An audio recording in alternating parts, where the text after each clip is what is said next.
All right. Alafia, Aboro, Oboye, Abochishe. My name is Awo Ifakorede Ifayimi, and I'm an aspiring Babalawo with a passion for this tradition, and I'm on a mission to uplift and empower my community through it. And in this video today, I'll be talking more about the Ori and some ways that you can be in alignment with your Ori so that you can manifest your destined blessings, as well as just invite them into your life with more ease. In addition to this, I'm also going to be talking about just some other aspects of some other spiritual bodies within Ifa. I'm going to put it like that, just so I can kind of tie everything together and show you why the Ori is so foundational and it's so important to be in alignment with it. I do have some notes, and if you can tell, I am in a hotel right now. As I've mentioned in prior videos, I do travel throughout the year for work. I'm in a very travel-based field of profession. It's after 1 a.m. I'm a little sleepy. But yeah, that just makes it a little bit difficult for me to be consistent with making these videos. But my spirit has been moving me so strongly to just continue to teach and share knowledge as I learn it, and just to continue to be consistent and push through with making these videos. So I'm gonna just have to start with whatever time that I have with doing these videos. So yeah, quick update about my personal journey. So it has been about tomorrow, well, I guess today is Sunday now. So today will make 3 full weeks since I've been home from Nigeria, and close to a month since I've been fully initiated. So I'm really looking forward to sharing my initiation experience in a video with you guys. As well as I do plan to do an additional video for anyone who's planning to make that journey to Nigeria themselves to initiate. I want to make a video where I'll talk about just the logistics with that, planning to go to Nigeria, safety, things in terms of getting your visa to be able to get into the country, and just all of those tips and tricks so you can be prepared for your trip and so you can have a safe and good initiation experience. I feel like I have more that was on my mind to say and share, but you know what? Let's just go ahead and get into this video. My notes are a little bit all over the place, so please bear with me. I'm going to try and present this information as just succinctly as possible and not make this video too long. I'm going to start with talking about the Ori, then I'm going to bounce into those other spiritual bodies. I'm just going to word it like that for now, and then we'll get into these 6 ways that you can be in alignment with your Ori. So, getting back into what the Ori is, I want to first and foremost say that, and you're going to see me looking down because of my notes. So within Isheshe, right, which is the indigenous Yoruba spirituality, Isheshe, we recognize that there is no separation in this tradition. So Olodumare, or God, the Most High, however you want to frame it, is not separate from us, is not separate from our Ori, from our ancestors, etc. It's all interconnected. And this is why Ifa approaches things from a holistic standpoint. And so, getting back to the Ori, I believe I have talked about it in my Hand of Ifa video, as well as my Ifa vocabulary video. Our Ori is our higher self, and you can kind of think of it as our umbilical cord to the Creator. Now, only a portion of our Ashe from heaven is actually contained in these physical vessels. So only a fraction of what we are is here in this physical human experience.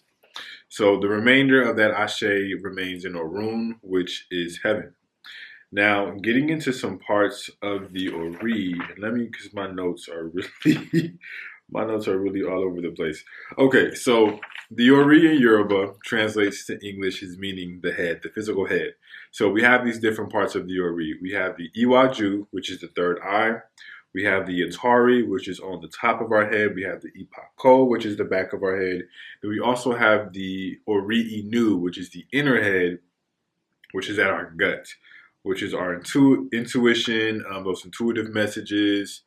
Ancestors will communicate through the Ori Inu, etc., etc. So it's really important to be in full alignment with your Ori so that you can just yield favor in your life and experience the blessings that are meant for you.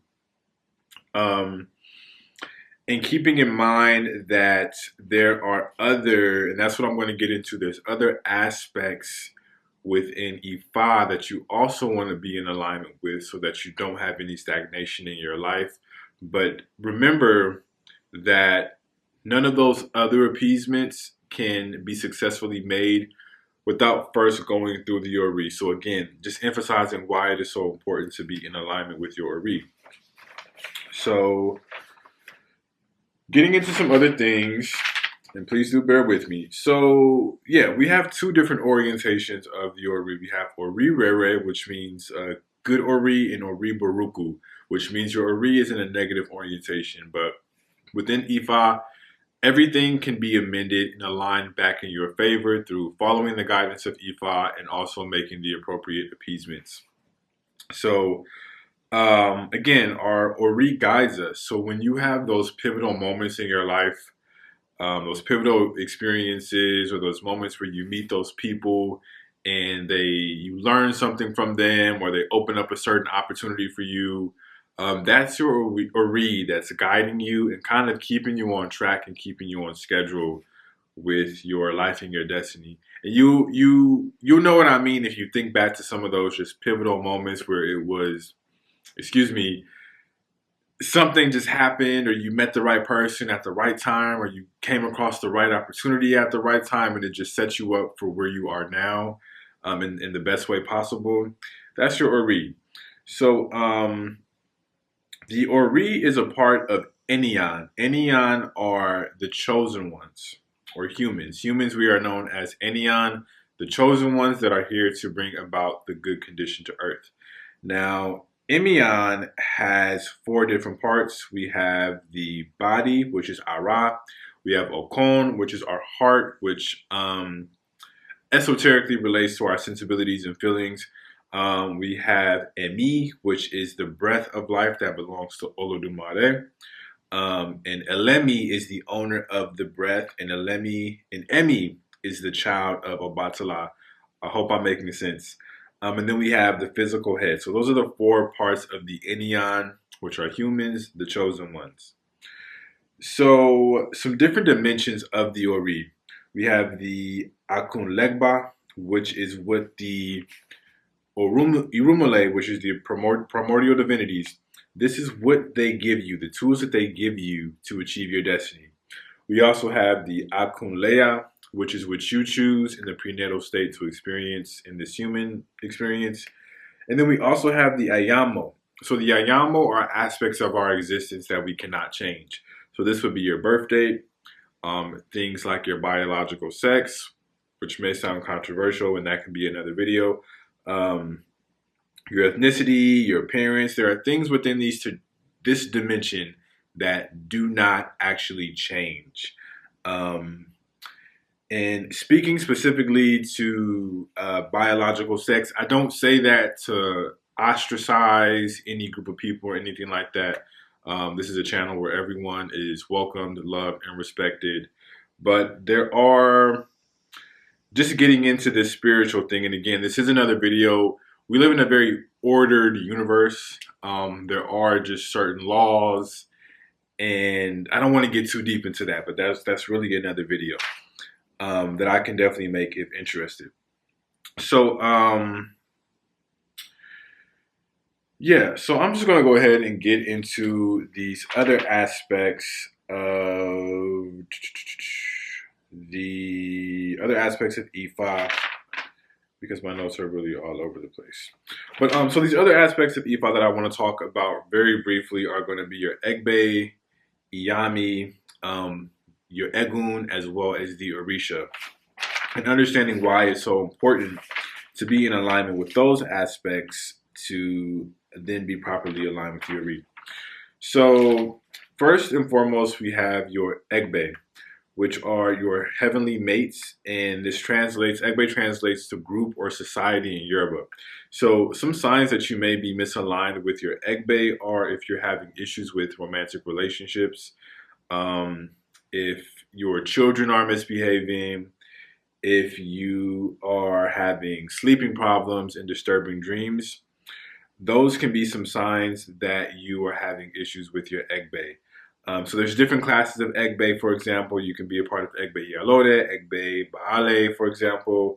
And some of your Egbe members will incarnate with you. A lot of the times they'll be in your family. They'll be your close friends, or sometimes some of your biggest enemies are your Egbe. And then the remainder will remain in a room to support you in this lifetime. And oftentimes what happens with Egbe and why we have certain misalignments is that you make certain promises with your Egbe that you're not fulfilling on earth. So they'll cause a lot of chaos to kind of get your attention when that happens. We also have the Iyami. So these Iyami are the ancestral mothers. The way that I like to think of the Iyami is that if you are coming from like a Christian perspective, you understand that we have the Father God, which is kind of acknowledging that divine masculine aspect of the Creator. The Yami, this is just the way that I understand it and think about it and helps me to understand it, is the Yami are kind of like the divine feminine aspect of God, if that makes sense.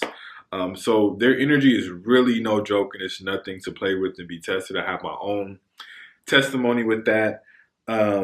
But the Iyami are representative of that dark, chaotic aspect of feminine energy, which is not a negative thing whatsoever. It's a very necessary aspect of creation.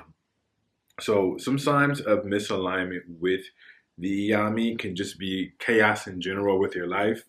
If you're having stomach problems, sleep issues, if you're a man and you're dealing with erectile dysfunction and you can't figure out a solution to it, that could very well be a misalignment with the Iyami and a need to appease them. General illnesses and things like that are symptoms of misalignment with the Iyami. Also, when I kind of think about the Iyami, I think about kind of like a very, just like a chaotic energy. Like, say, like you get blessed with something like a new car, and then you're driving it on your first day to work at your new job, and then the car breaks down, for example. A lot of just like chaotic stuff like that, that can definitely be a sign of the Iyami and needing to appease them. So getting into the Egun. Egun are your ancestors. So some signs that you can be misaligned with your ancestors could be negative generational habits, negative generational behaviors, perversions, illnesses. Things like that can be signs of needing to appease your Egun. Egun will communicate through dreams, numbers, synchronicities, intuitive downloads. Your ancestors can communicate through candles, flames, water, mediums, pendulums. There's so many ways that the Egun can communicate. And then lastly, the Orisha. So the Orisha are divine aspects of the Creator personified. They are intermediaries between us and the Most High, and we can connect with them to strengthen our relationship with the Most High, as well as strengthen our own relationship with our inner divinity and be more aligned with our destiny. So if you were to be coming from a Christian perspective and put that in context into Isheshe or Ifa, Jesus, for example, would be an Orisha. There isn't an English equivalent to Orisha, which is why you may hear the Orisha be called gods, but the Orisha are not gods. There aren't multiple gods in Ifa. It is a monotheistic spiritual practice or religion. And that is a separate video that I do want to do on misconceptions within the tradition. So I just wanted to go over those different things in those different spiritual bodies, just to again emphasize that you can be having these misalignments with these other parts, but if you're not together with your Ori, you cannot be in favorable alignment with the Iyami, with your Egun, with the Orisha. You have to go through your Ori first. and you have to make sure that your Ori is taken care of. And so that's why it's so important. So with that being said, let's get into these 6 ways that you can begin to appease your Ori. So number one is going to be the easiest and something that you can literally start to do right now and every morning, which is acknowledging the presence of your Ori through prayer. So one thing that you can start to do is every single morning, wake up, hold your head first thing before you look at your phone, before you speak to anyone, and pray to your Ori.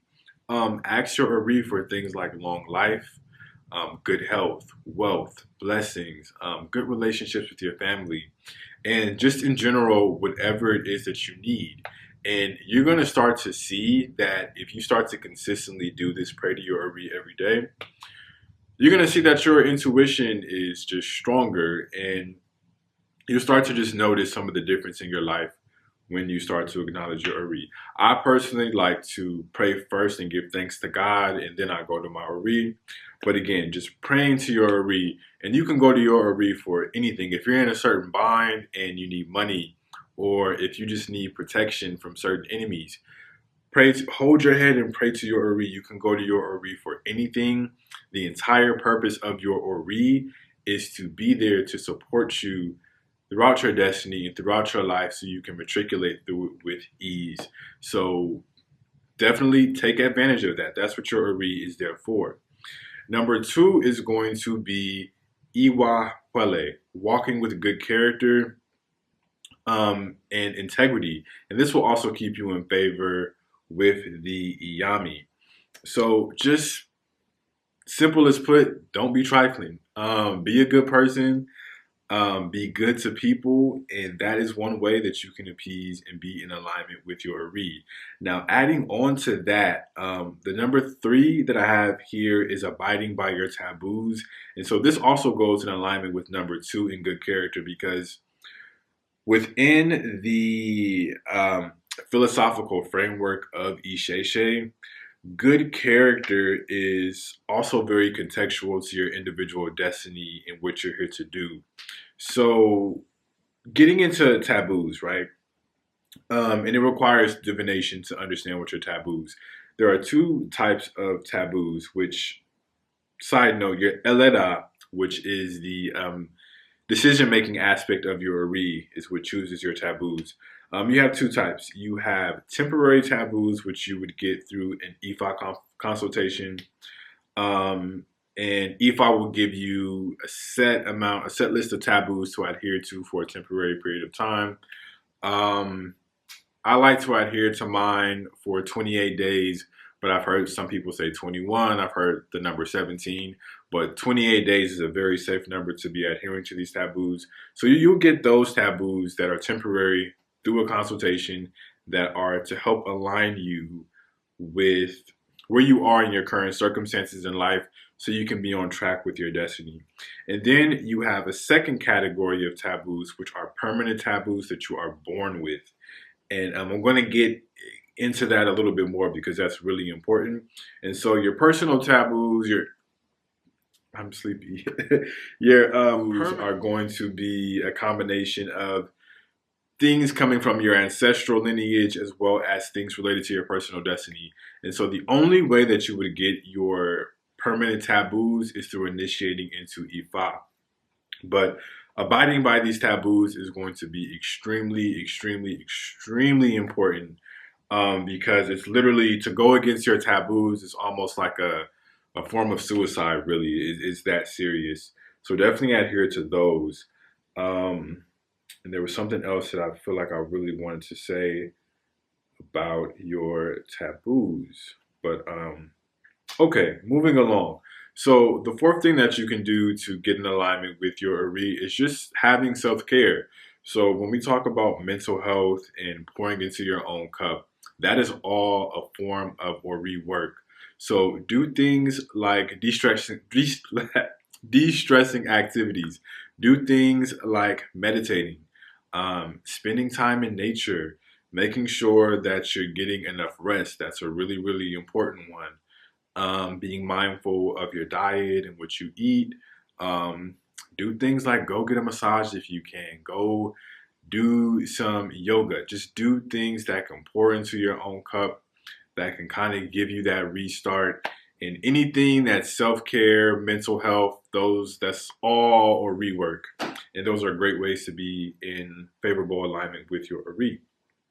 So the fifth thing is going to be known as Ibori, which is an actual formal way of appeasing the Ori. And I can do a separate video on how you can actually do that, because that does require some technical knowledge of the tradition.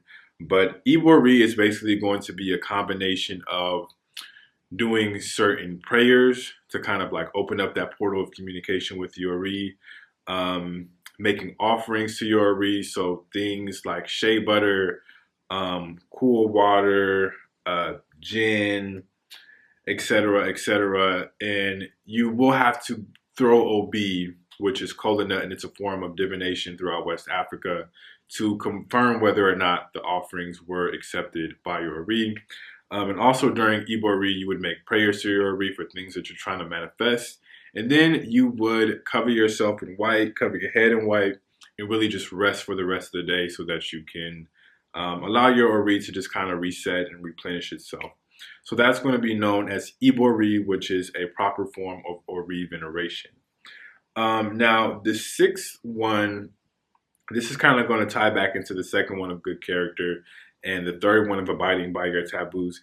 This is going to be making those necessary behavioral modifications. So really being mindful of things like sex and who you exchange that energy with, things like drinking alcohol, smoking, again, your diet and things like that are going to be really important, and getting in alignment with your Ori. And to speak a little bit more in depth about that, sex for one is a really, really major one, because when it comes to your taboos, right, you may have a certain taboo where you're not supposed to be eating chicken. I'm just going to give you an example. And you may not even know that this is a taboo, right? And let's say you don't even eat chicken. For some reason, just in your spirit, you just never like chicken, so you don't eat it. Come to find out it's one of your taboos, right? But let's say you have a partner or you're engaging in casual relationships with someone and that person eats chicken. And this is the thing about taboos. When you have a taboo, whoever your partner is, and in the eyes of the spiritual realm, whoever you lay with, whoever you have sex with, that is your partner and you guys are married. And that's another video, but excuse me. But let's say you're not supposed to be eating chicken. This person that you're laying with is eating chicken. You're actually violating your taboo by way of energetically exchanging with this person, and you may not even know it. And you can be experiencing stagnation in your life, financially, could be issues with your health, things with your relationships, and chaos in your life, and you just can't figure out why. Why am I in these certain cycles? And it can be something as simple as the person that you're laying with, their energy and their spiritual alchemy is throwing yours off and you're not even aware of it. And so this is why within E5 we have this concept known as divine before you combine.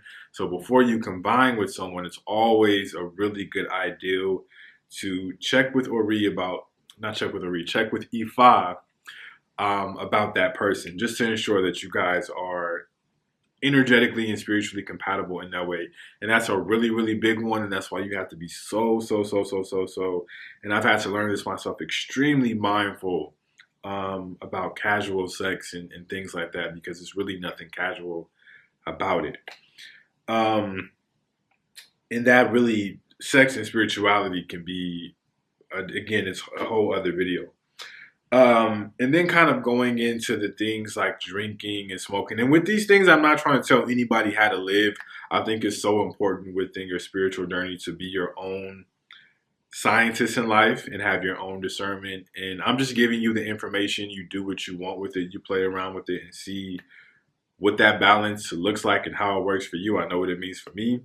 But with something like alcohol, right? There's a reason why alcohol is called spirits, because things like alcohol and smoking, these things open up spiritual portals, and this is why they're used in certain spiritual rituals. Think things like ayahuasca, hape, which is an indigenous American. It's taboo, not taboo. It's tobacco. That's another thing. Um, Things like shrooms or weed, that type of stuff. It is opening up spiritual portals for you. And the thing that you have to be mindful about doing that is that when you open up those spiritual portals, you are inviting certain energies into your field that aren't originating from you, if that makes sense. And that's also a whole other video. But I'll just put it like this: you have to be really mindful with the drugs and the alcohol, because again, you just can be inviting things into your life that are not meant to be there energetically, spiritually, that you don't want there. Um, and also, again, with the diet, being mindful of that, being mindful of what you put in your body. And it would be a good idea, if you can, to do like routine detoxes. Herbal detoxes are really good, or even just taking certain herbs on a daily basis to detox your body. And these are all going to just be 6 great things that you can start doing to be in alignment with your Ori. I know I was just a little bit all over the place with this information in this video, but I hope that you were able to follow it. I hope that you were able to make sense. Um, I hope that it was able to make sense. Like I said, it's after 1 a.m. and I'm just doing the best I can to be able to make these videos.